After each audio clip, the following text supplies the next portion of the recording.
What's going on, guys? It's your boy CMB. Don't forget to subscribe to the channel, guys. Smash that like button and let's get into this one really quickly. Terrence Bud Crawford. You guys know Terrence Bud Crawford is arguably one of the best pound for pound fighters in the world. 3-division champion, undisputed champion at 140 pounds, a high boxing IQ, fast hands, fast feet, power in both hands. Just a all-around, well-rounded, brilliant fighter, in my opinion. A guy that is extremely hard to beat. Hasn't been defeated yet. And a lot of the Hall of Famers, the OG boxers, have been picking Terrence Crawford to be victorious over Errol the Truth Spence Jr. Now, some people would say that they think that they're hating on Errol the Truth Spence Jr. Me talking about the Hall of Famers, that is hate being spewed towards Errol from a lot of these OG fighters, and I don't know if that's true or not. It could be coming from a place of malice. I just don't know, or maybe they just see something in Terrence that they don't see in Errol the Truth Spence Jr. You just never really know. So I try to give people the benefit of the doubt. That's just what I do. I'm not going to automatically jump to it being just extreme hate. But if you are a Terrence Crawford fan, you cannot deny that Errol the Truth Spence Jr. is a different breed. He's different, guys. He's not like any other welterweight in that division. All the guys that Terrence Crawford's faced at welterweight, all the guys that Errol Spence Jr. has faced at welterweight, none of those guys are what Errol Spence Jr. is, what he possesses. And he is one of those fighters. He's special. And I think a lot of the trials and tribulations that he's been through leading up to this moment in time made him the fighter that he is today. Now, you guys know when Errol first stepped on the scene at 147 pounds, he was tearing through the division. He was known as the boogeyman. He was stopping people, vicious body shots. Everybody was talking about Errol the Truth Spence Jr. People did not want to give him an opportunity. You guys remember that. Now, his first title he captured over in the UK from Kell Brook. You guys remember that? He went over to the UK in hostile territory. The special one, Kell Brook, went over and defeated Kell Brook in front of his fans, breaking his orbital bone and capturing his first title, the IBF welterweight title.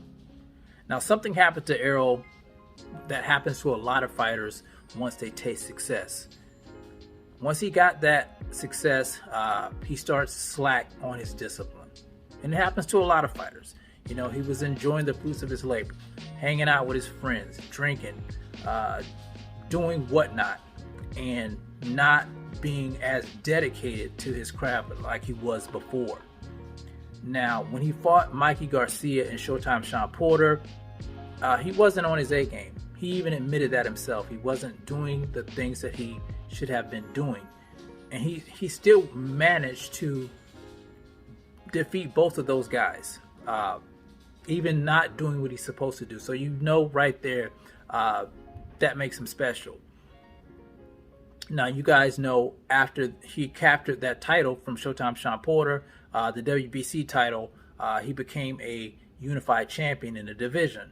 And shortly after that, he had that terrible car accident that could have ended his life. And it was bad. It was a bad thing, and I think it completely changed Errol Spence Jr.'s life. He got rededicated to the sport of boxing. It changed him. He bought a farm. He said he got closer to his family.